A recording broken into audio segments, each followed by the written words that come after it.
तेरे जहन ने चला जाने के को जाई साडे दिल ले सिरा वफा आई।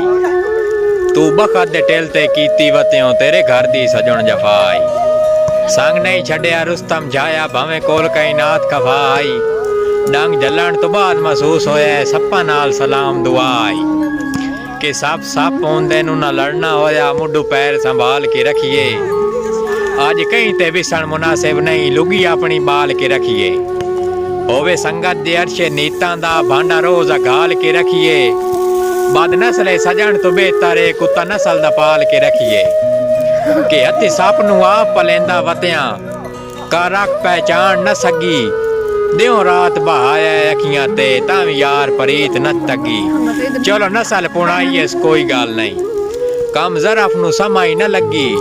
जै ते अरशे बहु इतबार पकीते उहा लगदा कर गया ठगी।